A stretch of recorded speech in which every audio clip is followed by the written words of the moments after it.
Hey Gators and sports fans, get all your Gator talk, news, analysis, and opinions on the Pod Up with Matthews in the Morning podcast.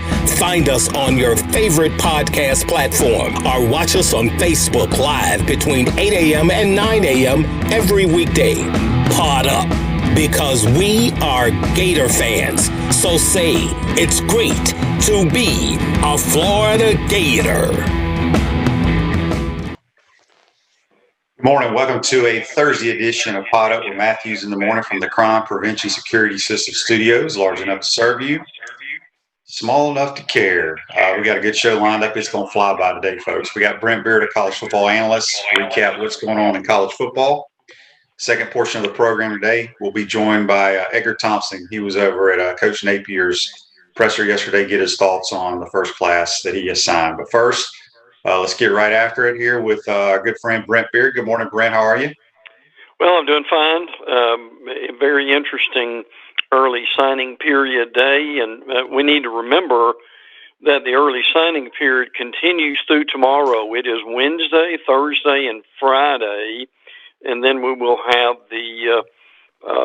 what we used to have the original signing period, the first Wednesday of February.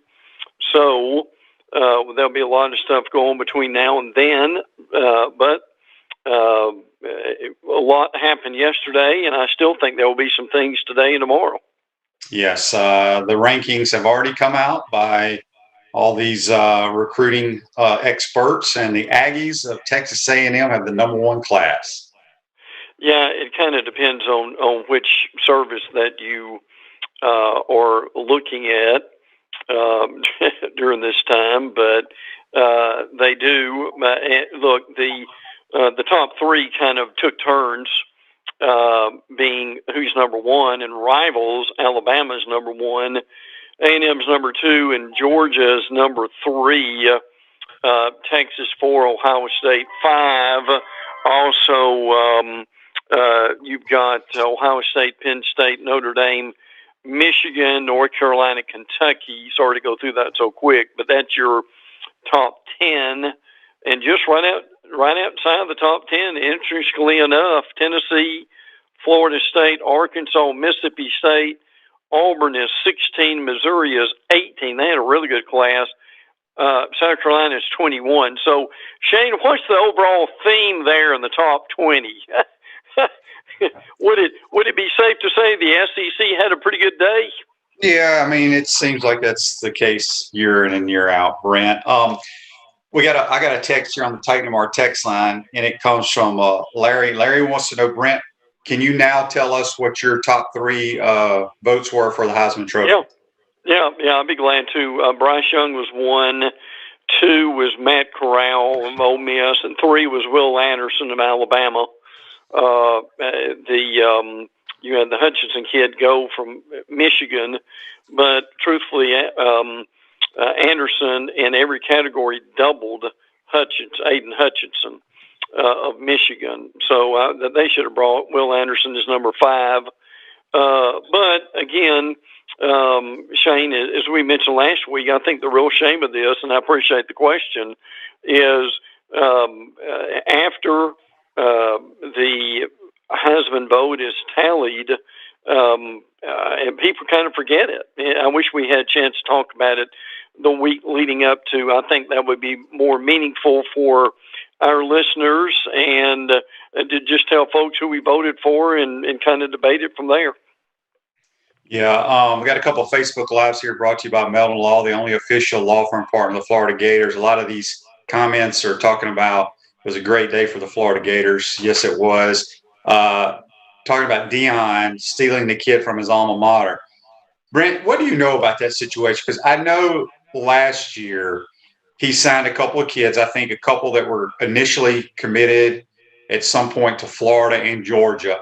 But I do know that there was academic issues. So those kids had to take a different route. And, of course, the media spins it as Deion taking these Power 5 players.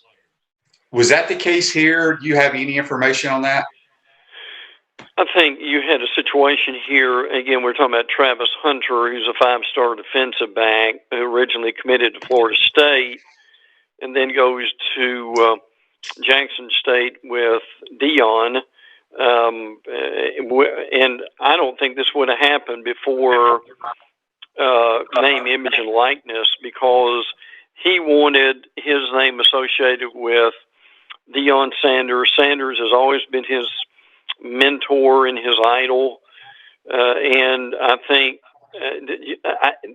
the NIL promise of what they could do for him through Deion was what attracted him there. Now, I don't think this is going to be a big trend of D1 guys going to lower divisions necessarily, but I give Deion credit for what he did here. And look, would Deion and Hunter even be there in a couple of years? That's debatable at this point. Now, I've also heard, and I'm going to couch this as a rumor, that Barstool Sports had a deal with Deion, and then they were associated with this too.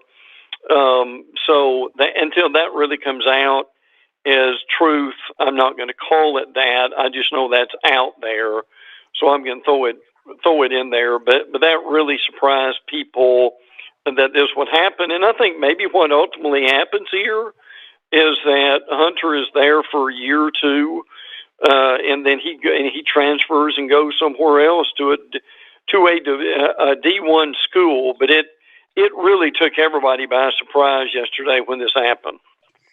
Yeah, like I said, who knows what the kid's getting, but I think it's a huge mistake on his part, not going to play for Deion, but going. I mean, challenge yourself. Go. If you're that good, go play. I mean, the SWAC is not good football.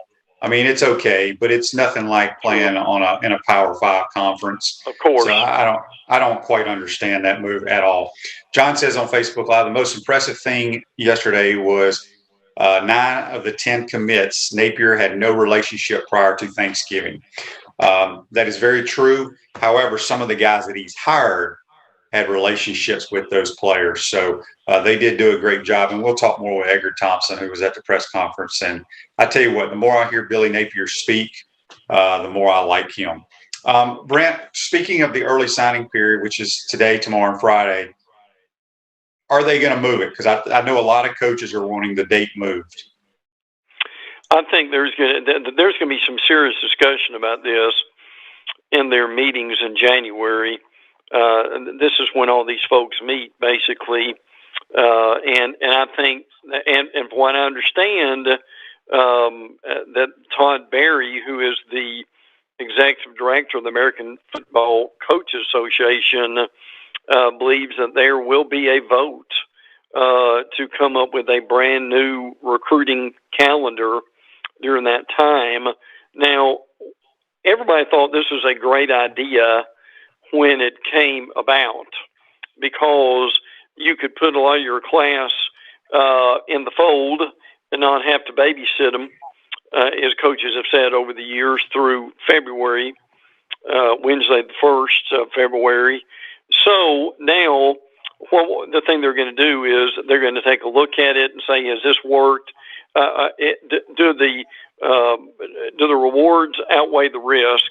And what's happened here, Shane, is it's like everything else in football. It was done with really good intentions of taking some pressure off the coaches. Well, the problem is just the opposite has happened, and the unintended consequences have been the fact that there are a lot of coaches who've been fired and then having to be hired with very little time to come up with a recruiting class. And then you've got the transfer portal that's involved with this too. They really need to take a look at that and see what they want to do, Shane, with the parameters and the dates for that. So all this, I really think, is up for discussion, and certainly at least needs to be tweaked because of the problems it's causing now. Yeah, turn your car or truck into a rolling billboard for your business or brand with an eye-catching vehicle wrap from Wrap Spot. This December, mention promo code Shane, receive 13% off your vehicle wrap. Speaking of our college football analyst, Brent Beaird here on the Titan Tomorrow Hotline. Brent, speaking of the transfer portal, got some pretty good quarterbacks sitting in that portal right now, and a couple have signed. Spencer Rattler, I think, is a really good player. Went through a little slump, lost his job. I assume his relationship with Shane Beamer when he was at OU was the reason he became a Gamecock. Yes, no question. That made a big difference. And look, as we talked throughout the entire football season, we never really knew who was going to play quarterback at South Carolina week by week, did we, Shane? So yeah. they really need some stability there. Now, look, the thing with Spencer Rattler is a very talented guy, but the reality is Shane Beamer needs to settle him down and needs to work with him in developing his game. And I think for Rattler, it's more the emotional, psychological end of it than it is. I mean, I think he's got the tools. Shane, you've seen him like I have. I mean, the guy's a tremendous quarterback in a lot of ways, has all kinds of skills. But the reality is he just needs to be in a system where he's the guy and he's not looking over his shoulder. And again, that they can settle him down with this. I will still say, to me, the biggest quarterback situation in the Eastern Division with Hendon Hooker coming back to Tennessee, I thought that was as important or even more than what we saw at South Carolina. Shane, look, to me, Hooker has incredible potential and really made them into a bowl team this year. But still, that's going to be fascinating too. The quarterbacks in the Eastern Division this year are beginning to get better, and I think that's pretty exciting. Yeah, having said all that, where was Hendon Hooker thinking he was going to go? Well, that's a great question too. He ain't going pro. Frankly, he has zero chance of playing at the next level. But he's really good for their system. Paul says on Facebook Live, brought to you by Mel Law, shows a lot of class of Emory to stay through the bowl, even though he's transferring. Best of luck to his future. Yeah, Emory Jones, if people missed it, has entered his name into the transfer portal, but will play in the bowl game. It's kind of strange, but hell, all the coaches that are going coaching for the Gators are in the transfer portal as well. Yeah, I agree. And look, I agree with that comment. I think Emory Jones is a good kid, and I think he said it well, Shane. He said, I need to go somewhere where they can take advantage of my skills and that I can be a real fit in this system. And I don't. And look, I don't know where that would be right now. That's going to be fascinating to see. But I think he's got a good attitude. I think he's willing to learn. And I'm telling you, in this age of players who think they know it all, that's pretty refreshing. Yes, and so that will leave the Gators with 3 scholarship quarterbacks: Del Rio, Kitna, and Anthony Richardson, who is injured. So we'll talk more with Edgar, see his thoughts. But there is rumors out there. There's a possibility of Max Johnson, the former LSU quarterback, maybe being a Gator.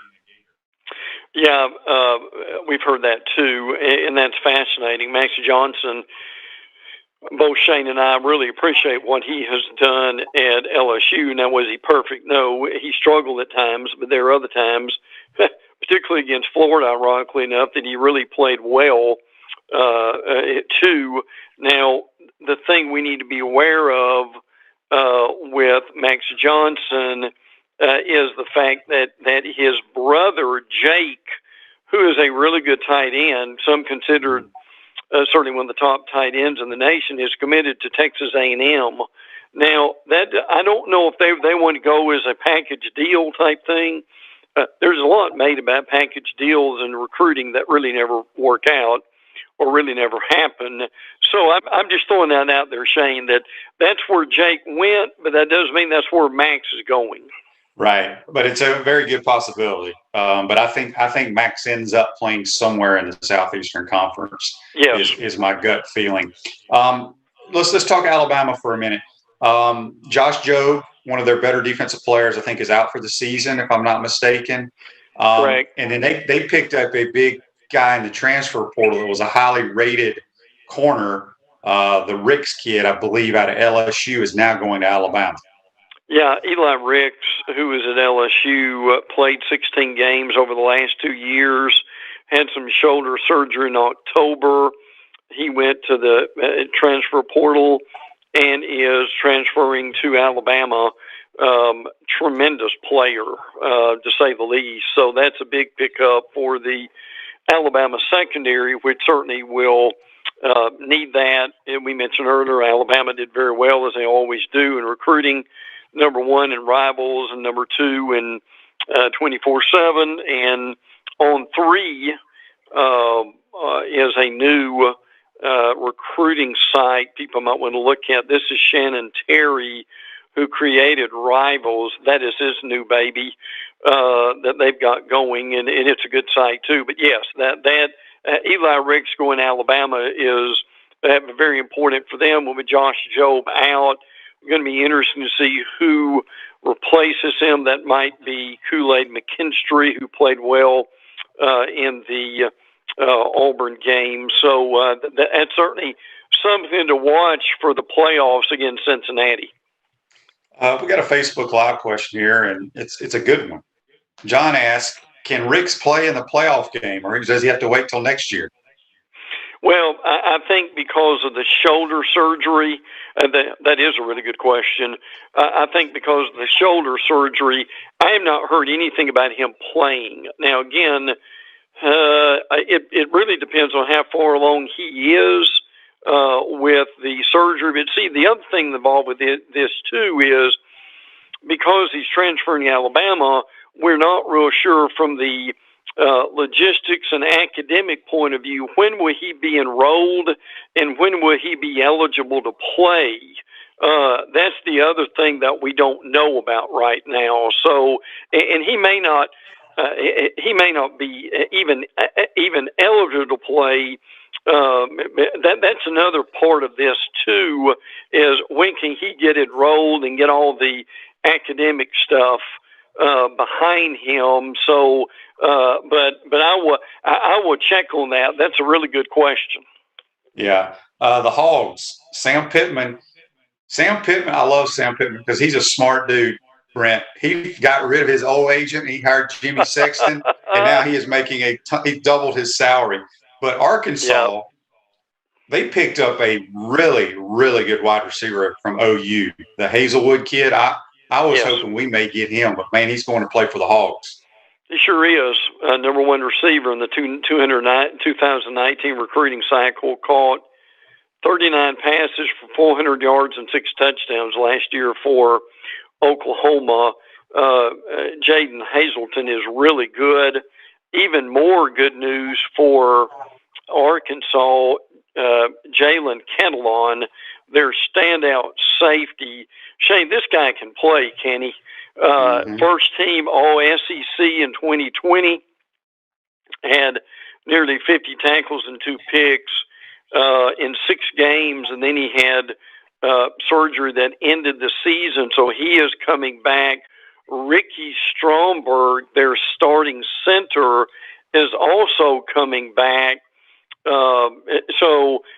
Shane, look, as far as momentum going into an off season, Arkansas's got it, don't they?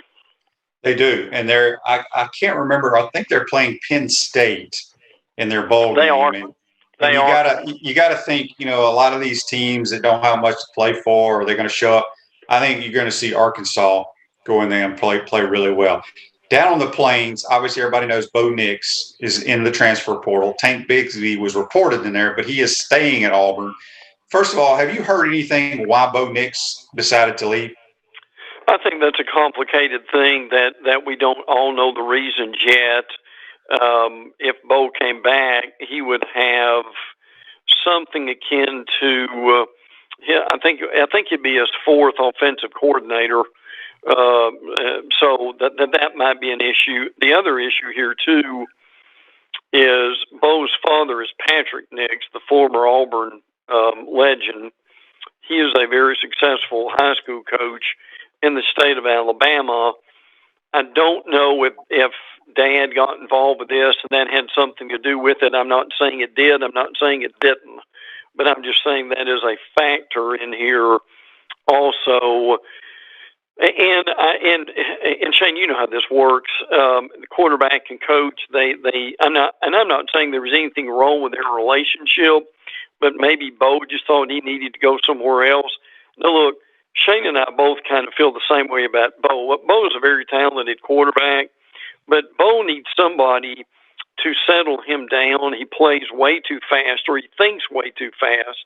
His feet never quite get still. Shane this to us before, as only he can, and I do think, don't you, that if Bo had a really good either quarterback coach or a coach who knew what he was doing, that can harness his talents, that Bo would be very good.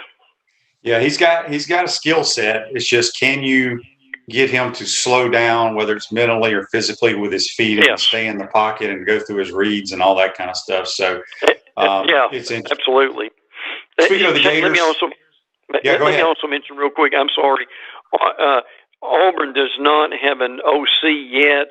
Austin Davis, if you remember that name, he used to be the quarterback at Southern Miss. He's now with the Seahawks. There was some talk about him being the new Auburn offensive coordinator. He might be, that just hasn't been official yet. So, excuse me if I interrupt you. I just wanted to throw that in there. No, that's good. Gators had a good day yesterday. We'll go more in depth with Edgar, but they're filling out their coaching staff very slow. Kerry Colbert, former USC wide receiver, played in the league a while, is going to be the receiver coach. And there were talks about Tosh LaPoy, who I think coaches D-line for the Jaguars, and that's a whole other show we could do. Yes. But it's pretty much a done deal. He's coming, correct? Yeah, that's my understanding. And look, I'll let you deal with this with Edgar, who does a tremendous job. But to me, also getting Corey Raymond, who I know you've talked about. Mm-hmm. And I've said this here in Jacksonville, people really need to be patient with Billy Napier, because Billy Napier really, and I mean really, knows what he's doing. Now, he's not a loud mouth, and he's not going to bring a lot of attention to himself, but he does it quietly, but he's very organized. He's a tremendous recruiter, and he's going to be a really, really good coach for Florida. Fans just need to be patient for him and with him right now. Yep. Georgia, another tremendous recruiting class. But, this is what I try to tell people, whether the granddad, the mom, the dad is affiliated with a certain university, it doesn't mean a damn thing. One of their all-time greats at Florida State, Marvin Jones, his son, signs with the Georgia Bulldogs. Yeah, that's right. Saw that one yesterday. He was looking at, obviously, Florida State, Georgia. He was also looking at Alabama, decides to go with Georgia. And Shane's right. We kind of saw this, I won't say across the board, but in a lot of these recruits, a lot of them, just because their dad often was even a legendary player to school, doesn't mean that's where they were going. I think the bigger thing right now at Georgia, along with the recruiting, is Dan Lanning going to Oregon. He will coach in the playoffs. He's going to, and also, what a surprise here, right, Shane? Will Muschamp and Glenn Schumann are going to be co-defensive coordinators. That's your proverbial smooth transition, is what that is. And the other thing they wanted to do is Kirby wanted to get that done before the early signing period, because, all these players are asking, well, Coach, who's your defensive coordinator going to be with Dan Lanning leaving? And Kirby was able to give him a very quick answer to that. Yep. Kentucky, I tell you what, very quietly, Mark Stoops is putting together an unbelievable recruiting class. He really has done a tremendous job in a lot of ways. He's got 8 guys who are rated 4 stars or better. That's amazing in Kentucky, isn't it? Yeah. But probably the biggest guy they kept was Brad White. I'm curious if you know him or heard much about this, but he's staying in Kentucky. Really good D coordinator. LSU wanted him, but Mark Stoops talked him into staying, so he'll be around another year at least. Yeah, LSU, Brad Davis is the interim coach. They play the last bowl game of the year. I think it's on like January 5th or 6th. They're not sure who's going to play quarterback. No. There's all kinds of issues at LSU right now, but their coach is dancing, looking like an idiot, dancing with his recruits on videos and stuff. What's going on in Baton Rouge? Well, I think that's what's gotten the most attention. But back to the quarterback situation in the bowl game, Garrett Nussmeier is taking reps, obviously, at quarterback in practice. And what they're saying is they're working through things, that's the quote, to possibly allow Nussmeier to play in the Texas Bowl and keep his red shirt. So now, see, the issue here is when you first, as freshmen, you get 4 games to play, and my understanding is whatever the ratio is there, Nussmeier is at the verge of it. So they're concerned if he plays, he'll lose a redshirt year or lose a year of eligibility. So they're trying to figure that out at this point. The guy really that Brian Kelly wants is Walker Howard. Frankly, and he got him. So that's the guy they were depending on, and Shane, that's why Max Johnson left. Is because Kelly wanted Howard, and that's on the list now. Yep, and we wanted him too because he was really close to Billy Edgar, but his dad played at LSU. So, all right, we're almost out of time, but I got to get to the Mississippi State Mike Leach quote.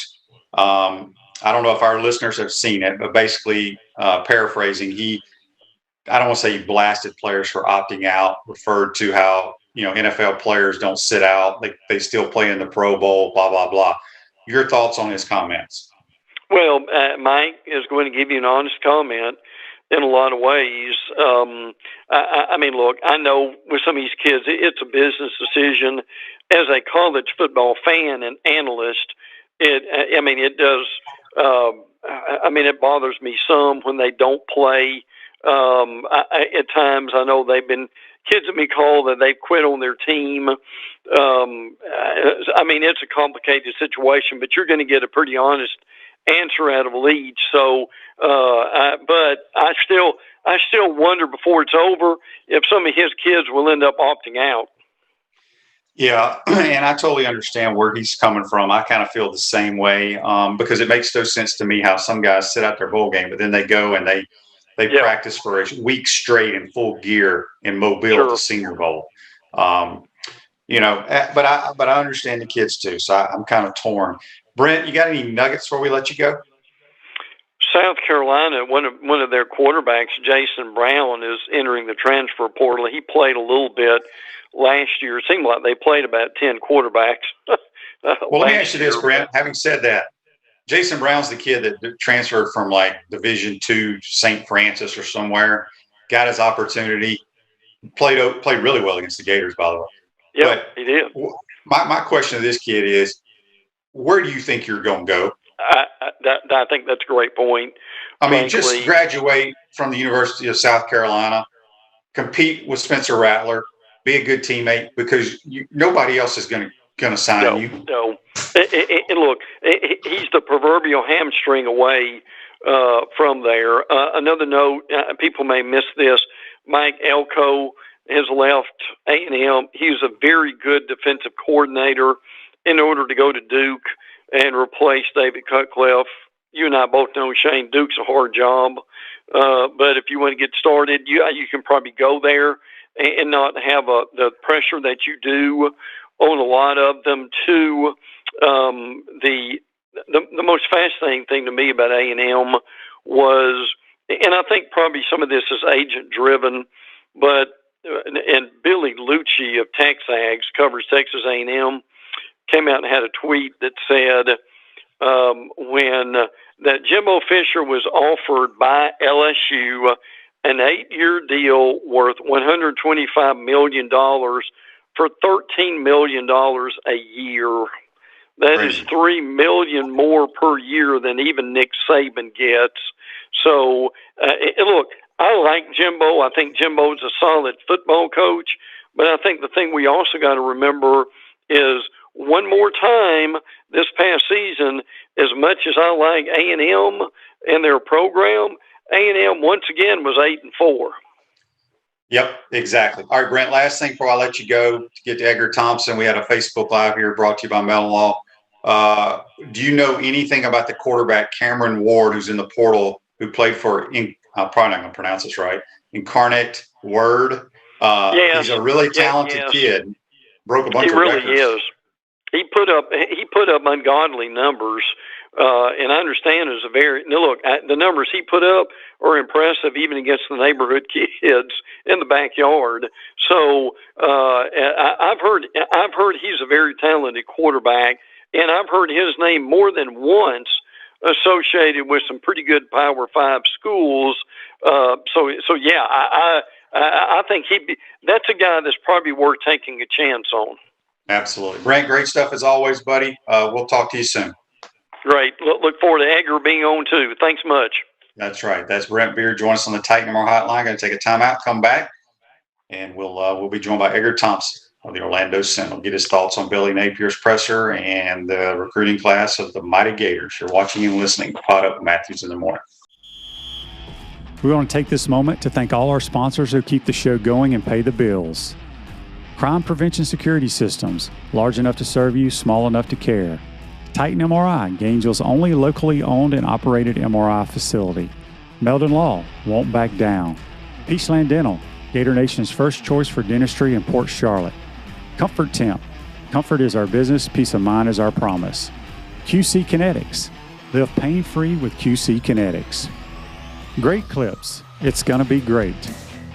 Our Gridiron sponsors are Auto ER, UF Bookstores, Celebration Point Town Center, South State Bank, Chris Doring Mortgage, Silverback Concrete Co.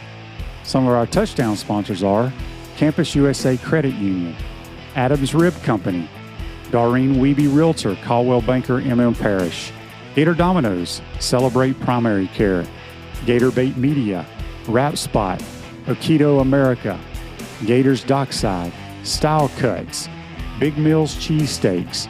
If you are interested in promoting your business on the show, visit potupwithshane.com and click the advertise button. Again, thank you to all the great businesses that support the show. If you like what we are doing here, make sure you follow us and support the businesses that support us.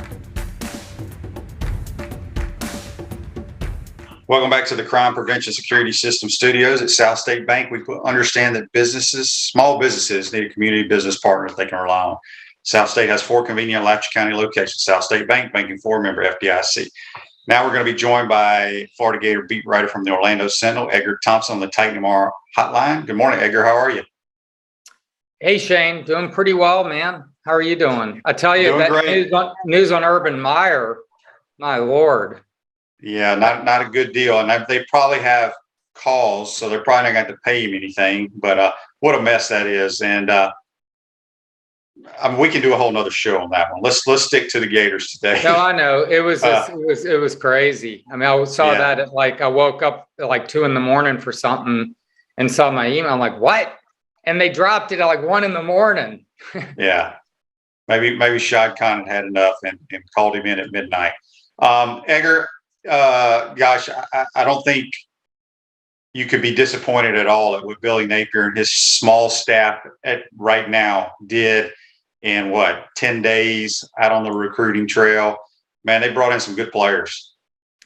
Yeah, I almost feel badly because I think my line of questioning to open yesterday's press conference is how frustrating is it you're sitting here, you're watching other programs accruing talent, I think is the way I put it, and you're kind of, handcuffed because of timing and it's early signing day. I don't know that it's the best idea because of the jam it puts new staffs in and the decisions it forces schools to make, with coaches too. But that being said, then, he landed a couple guys even after signing day and in the end, pretty dang impressive class. Quality over quantity is the best way I'd put it. And I think that what I said in my little write-up was he basically under-promised and over-delivered, because he said, hey, we're not going to push hard to sign a bunch of guys. And he went outside the box, Shane, and didn't retain the class he inherited, which is very unusual. These coaches usually come in and they just secure as many guys as they can, live with it, and then figure it out. Well, he came in and just didn't even contact certain guys. And I don't know whether it's because they didn't fit what he wanted. He didn't fit what they wanted. We'll probably never know the full story on some of these guys. And he lost some. I mean, he lost a couple of guys that are significant. Isaiah Bond, the Georgia receiver, I thought he was going to be a nice little piece. And he's going to Bama now. But then he lands on his feet and gets Kamari Wilson, the safety, who a lot of people thought was a Georgia lean. I mean, Shamar James, who Mobile, Alabama kid, backed out of his commitment. A lot thought he'd go to Alabama. Ends up coming back, linebacker. I mean, those are two neat positions. You got Devin Moore, the Naples kid, who's going to move to safety. I mean, safety, man, that was the safeties have been poor for 3 years, in my opinion. They have not been good for 3 years. So, he said Moore's a good tackler was one of the qualities he mentioned, and that they need to have some tacklers back there. So, and there are others. I mean, you got some guys on the lines, McClellan, this Lions kid from Melbourne. This guy has 94 tackles for loss the last 3 seasons. Jahari Lyons. It's pretty good production. I know it's not 8A football. It might be 4 or 5, but that's damn good production. So he got some guys. He really did. Michael has a question, a Facebook Live question brought to you by Melton Law. Shane, do you think Whittemore would be a good fit at QB for the Gators? Absolutely not. Trent is a wide receiver, can't play quarterback at the next level. Nothing against him, but just because he's made a couple of trick play passes, he's not a quarterback. What impresses me the most about Billy Napier, and again, Edgar, I've not met him.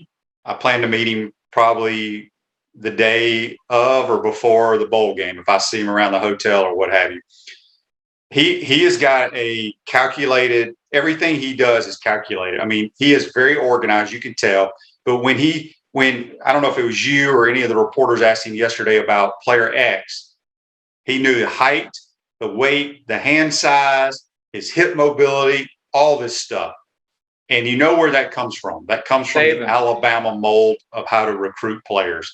And I don't think he's panicking about anything. He's being very patient. He talks about being patient. And the more I hear him talk, the more I like him. Likewise, he's very impressive. He's very measured. He's expansive, which I can relate to. And he doesn't give short answers, but they're thorough. And I appreciate, the way his mind works. And he doesn't seem rattled at all by what he's up against here, which is significant. I mean, you're going against Saban and Smart. Now you got Brian Kelly, regardless of his antics over there at LSU. I mean, that's a very good football coach at a program that's got everything you need over there to be great.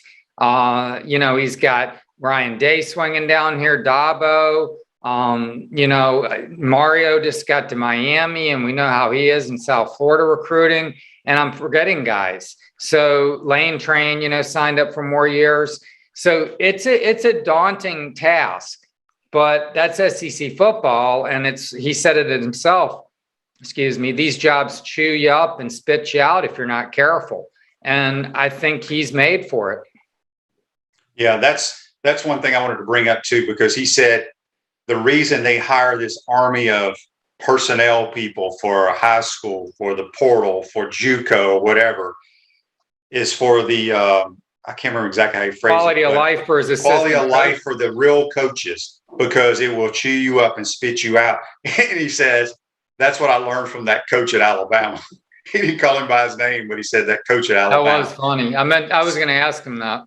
Yeah. So it's, he knows what he's doing. I got a text here on the Titan MR text line, and it's from Josh. And Josh wants to know, Shane, what do you think the QB room looks like next fall? I mean, it's hard to say right now. Emory's going to be gone.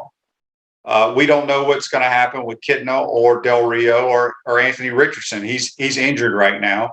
We don't know what Billy Napier's thinking in the transfer portal. There's rumors out there that he's looking to sign 2 quarterbacks. What do you think's going to happen, Edgar?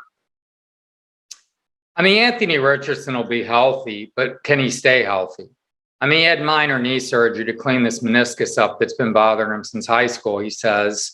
And he might have, I mean, who knows when he really damaged it, but was it the dancing?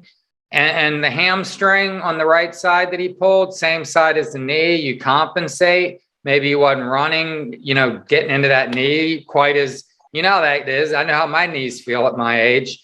I mean, right, you compensate and you pull things. So he is, if he's 100%, I mean, I'm excited about the kid. I know you have your questions. I mean, Napier, and I do too, but Napier's, good at coaching quarterbacks. I thought the kid at Louisiana played well in the games I saw a couple of times. I liked him. And he's like a small guy. I mean, Richardson has like 5 inches and 40 pounds on that guy. Mm-hmm. So 50 maybe. So we'll see what he can do with Richardson. I mean, I think it's going to be his job to lose, wouldn't you think? But in terms of who he's going to bring in, I don't even know. I mean, I saw Rattler went to South Carolina. I'm sure there's going to be movement. There always is now. It's like free agency, but he had a great line about that. He goes, it's similar to free agency, except the difference is there's no salary cap and the parity of schedules doesn't exist either. So, right. So there was a good line, but he is, look, he's got a plan, man. I don't know what it is. He's not going to just share all that stuff. I mean, he didn't want to talk about Anthony Richardson's health yesterday, much less Emory Jones, which didn't come up. That came out after the press conference. So that wasn't a surprise, but sorry it didn't work out for the guy. He's a class kid, I just want to say. Yeah, no doubt about it. We got a text here on the Titan Mark text line. It says, good morning, guys. Watching the show from Gatlinburg, Tennessee. A little pre-Christmas vacation. Glad we cracked the code on IMG.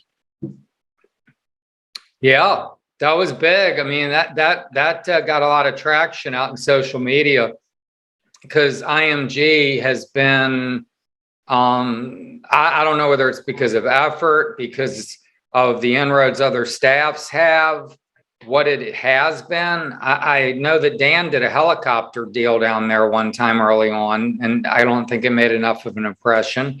But they got like one guy out of there and really panned out. And, that's a football factory. And as you said, it's a really impressive facility, and kids like going there, and you're getting a lot of top talent out of there if you can get some traction in there. Yep, no doubt. Although I don't believe in the IMG deal, but they got some good players down there, and it's a very nice facility. Very nice facility. Another text here on the Titan Mark text line doesn't tell me who it's from. It says, will there be any more signings in the next couple of days? Do you know, Edgar? There could be. One of my buddies was texting me last night, younger friend who's really like follows this stuff. I'm getting pulled in a million different directions. And I mean, Etienne's brother, where did he end up? Did he commit anywhere? Because Travis Etienne's brother apparently is going to be a February guy. There's a St. Thomas Aquinas lineman who's going to be a February guy that they apparently are on the Gators' radar. I don't know what they did last night because this stuff was happening like late. So I am not positive, but yes, I fully expect more people to filter in. And by February, he's going to add guys. I mean, it's 7 weeks from now, and seeing what he did in like a 2-week period, I'm fully confident that guys out there who aren't committed are on his radar, and he is in communication with them. Alan says here on Facebook Live, a question, is Richardson such a freak of an athlete? Is that why he gets injured so much? I don't know. I mean, I've seen unathletic guys get injured a lot. So it just, some guys are just very injury prone for whatever reason. I mean, the most I ever weighed in college football was 180 pounds my senior year. I played at 170, 175, and 180 my 3 years. Never got hurt. Never missed a game. I was fortunate. I took a beating, but maybe because I didn't have a whole lot of muscle, I didn't get hurt. Yeah, I mean, sometimes they overtrain. I mean, right? You get too big, your muscles. And I didn't train at all. Well, yeah, but the move, like the explosiveness. Now you saw that Mechie injury, right? I mean, he's making such an explosive move. I mean, the ligament just doesn't hold up.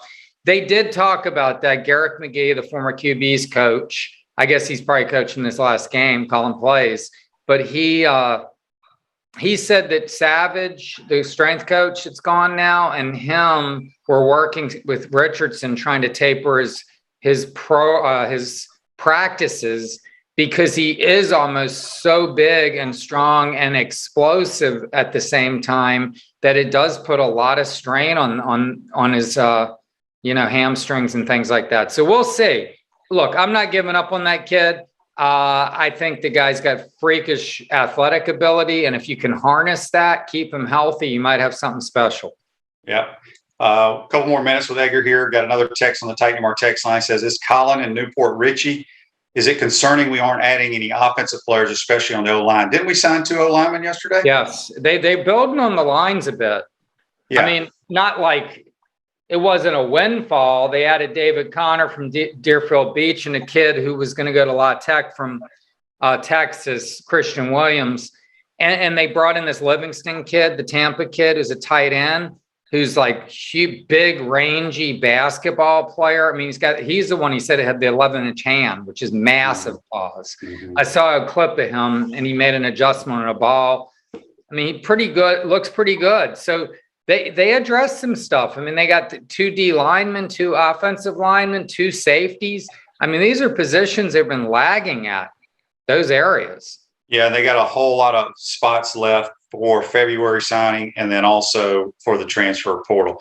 Edgar, before we let you go, I know you've been really, really busy doing a story on Billy Napier. You went to his hometown. Mm-hmm. We don't want to give away your story, but give us a little tidbit of what it's all about.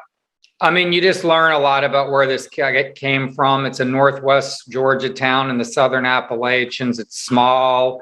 I mean, it is pristine. I mean, I didn't see a gum wrapper, and the people just have such civic pride. They're such nice, well-mannered people. It's all about order and respect. And I mean, it shows you the kind of guy he is. I mean, this guy's organized. He's respectful. He's very measured. It just tells you a lot about the kind of guy Billy Napier is. I enjoyed the experience thoroughly. I talked to him briefly after the press conference one-on-one about it. And he just says, man, it's just good middle-class people. I mean, carpet mill workers and farmers, and he grew up around hard work, man, and humble people. And that's kind of what he's about. Yep. And when's your story coming out? It's going to run Sunday. And I've exacted a pound of flesh, man, doing this thing. You talk to a couple dozen people, man, and try to put that all together. But because you want to tell everybody what everyone said, they were all so nice and accommodating, and it was fun. I had a good time, man, and I know a lot more about Billy than I ever would have otherwise. Michael asked, hang on, I just want to read this comment here. He says, Shane, weren't you high on the TAMU quarterback? Is it possible to get him in the not the kid that played, the kid that got hurt at the beginning, Haynes King, I liked a lot, but he got injured in like week 2 or week 3. And then we had one more for you here, Edgar. Joseph on Facebook Live asked, brought to you by Melon Law. Edgar, did you ask anyone in his hometown about the story of him supposedly punching Dabo? That did not come up. I don't know whether I would have gotten an answer on that. I wasn't even on my radar. Apologies. Yeah. Well, I don't think it's even important. And then Alan asked, where can we find Edgar's article? OrlandoSentinel.com. It'll be put up this weekend, and got a little editing to do on it, but I'm looking forward to it. I hope it turns out as well as the subject matter. Did anybody ask him yesterday when he thinks his staff is going to be finalized? I know it's like every other day. It seems like he's adding a coach. Do we know when it's going to be finalized? I just think, God, as massive as the staff's going to be, I think it's just going to be an ongoing process. He just added a receivers coach from USC who has some credentials, and kept Corey Raymond, of course, the LSU guy. And look, I like the Tony hire. I mean, him bringing Tony from Louisiana. Guy's like 31-year-old guy who has a pretty good track record already and a good background. I like that. So it's coming along. He's got a long way to go. Think of the juggling act this guy's performing. It's unbelievable. Well, here's what's crazy is, and I don't know if you still speak to any of the other coaches that are Mullen staff that are coaching this game, how awkward that has to be coaching. Now, let me ask you this, Edgar. So they showed some pictures from the war room or what have you yesterday, Napier and his staff watching the kids, they're signing, putting a hat on and stuff. Well, down the hallway, is the old staff still in their meeting rooms, or have they moved out, or what? I'm sure they're still somewhere in the building. He was pretty classy in his praise of the former staff. I'm sure you heard that. He did not, he just thanked them for their hard work, for setting them up for getting some of these guys.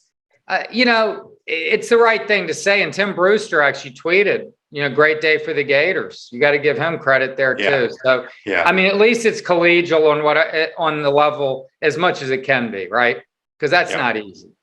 Yeah, Natasha says, are they revamping the football office? Going to need more room up there. They're going to be moving into a state-of-the-art facility, Natasha, probably in April when the new Heavener football complex opens up. Edgar, good stuff as always. We look forward to reading your article on Sunday. Hit them straight today, my man. Yeah, thanks for having me. See you, Shane. That's Edgar Thompson from the Orlando Sentinel. Join us on the Titan MR hotline. Going to take our final timeout, come back, wrap up this Thursday edition. We want to take this moment to thank all our sponsors who keep the show going and pay the bills. Crime Prevention Security Systems, large enough to serve you, small enough to care. Titan MRI, Gainesville's only locally owned and operated MRI facility. Meldon Law, won't back down. Peachland Dental, Gator Nation's first choice for dentistry in Port Charlotte. Comfort Temp, comfort is our business, peace of mind is our promise. QC Kinetics, live pain-free with QC Kinetics. Great Clips, it's gonna be great. Our Gridiron sponsors are Auto ER, UF Bookstores, Celebration Point Town Center, South State Bank, Chris Doring Mortgage, Silverback Concrete Co. Some of our touchdown sponsors are MB Listing, McDonald's of Gainesville, My IT Masters, Gainesville Neon and Signs, 84 Lumber, Tropical Smoothie Cafe, Avera and Smith, Dowling Signs, Baker's Sporting Goods, Ruse Ogra Agent, State Farm Insurance, Silver Cube Billiards and Sports Bar. If you are interested in promoting your business on the show, visit potupwithshane.com and click the advertise button. Again, thank you to all the great businesses that support the show. If you like what we are doing here, make sure you follow us and support the businesses that support us.